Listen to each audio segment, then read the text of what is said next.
So this Friday, we reflect on one of the vocations in our church, the call to married life.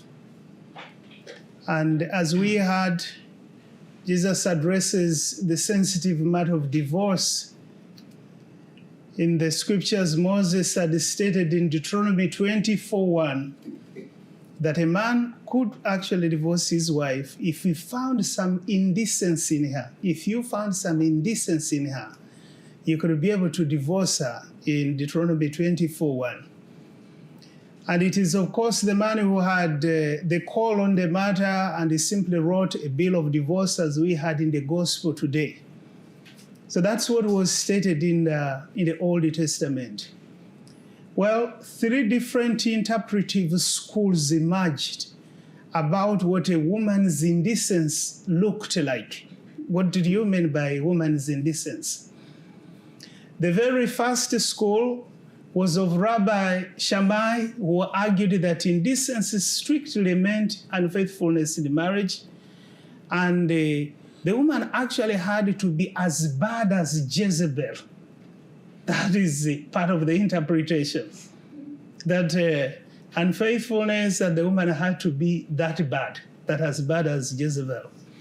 The second school of interpretation was of Rabbi Hillel, who was even broader in his interpretation, and he considered the matters as broad as a poorly prepared meal, greeting a stranger in public without the permission of your husband, bad-mouthing the relatives of your husband, or complaining to your husband in such a loud voice that the neighbors in the next house had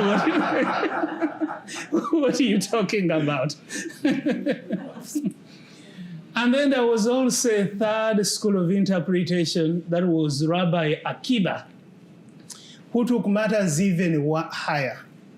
And he said, or he taught, that a man could divorce his wife if found out a woman who was fairer in his eyes than the one that he had. So those are the 3 schools of interpretation that existed as far as this was concerned. So it is against this background that was in existence at that time that the Pharisees also came and asked Jesus a question about marriage and the question of divorce. And as always happened with the Pharisees, as we see elsewhere in the scriptures, there was always something up their sleeves when they came to question Jesus. It wasn't like an innocent question that they came up with. They either wanted to test his orthodoxy, they either wanted him to contradict himself in front of people, or they wanted to put him in trouble in some way. Do you remember that Herod chopped off the head of John the Baptist because John the Baptist actually questioned his divorce and him marrying his brother's wife? So those are the kinds of things that they wanted to do. So there was something sinister when they came up many times with the questions. So Jesus could see through all of this, and he did not want to engage in any theological or legal debates with the Pharisees. He simply told them, as we heard, that Moses put in this phrase that you hold on so much to, because of the hardness of your hearts. Because of the hardness of your hearts, he put in this. But from the very beginning, God's intention for marriage was that a man and a woman could live together, united in love, and forever the rest of their life. That was the bottom line, the intention of the Spirit, the God that wanted when it came to marriage. That a husband and a wife could be able to hold each other's hand in love, for better and for worse, for rich and for poorer, in sickness and in health, until death separated them. So that was the mind of God. Until when human weakness came in and the lawyers showed up.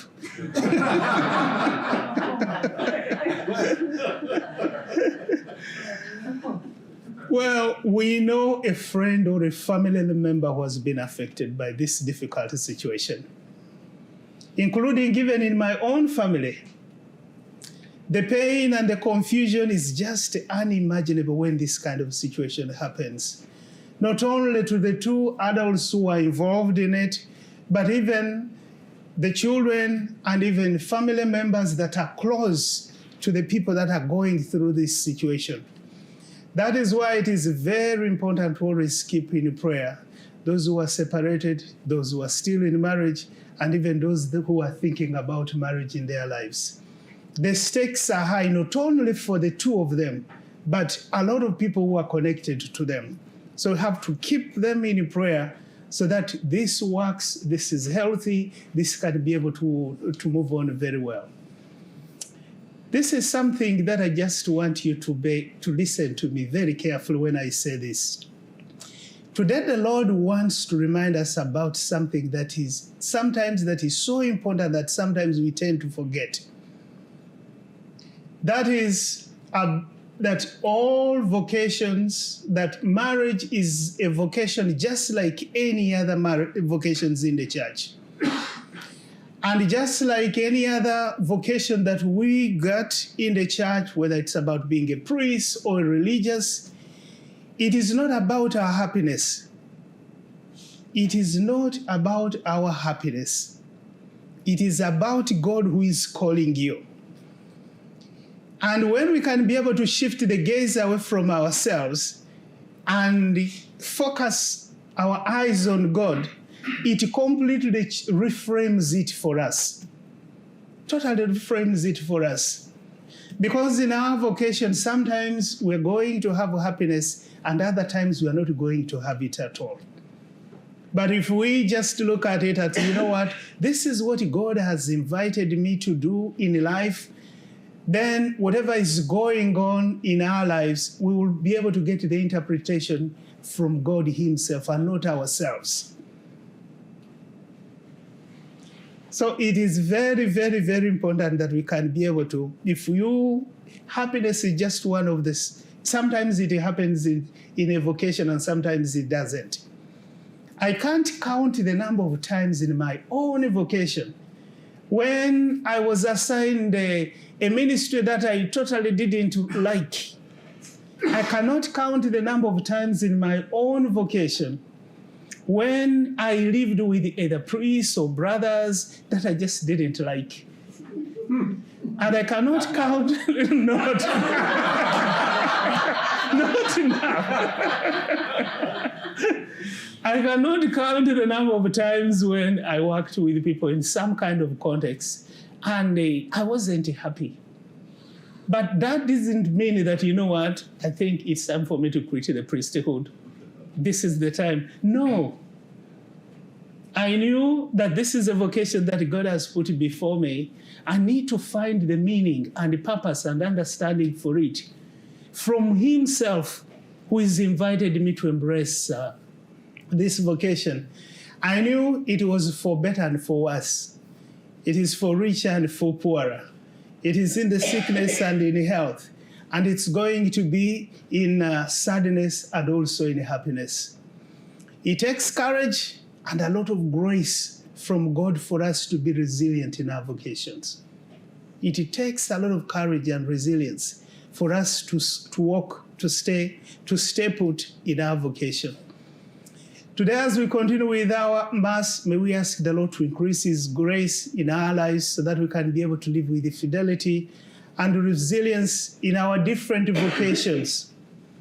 And may we also ask that his grace can be able to come to strengthen those who are struggling in their vocations and to heal those who are hurt in their relationship, especially those who are being hurt in the context of marriage. Amen. Amen.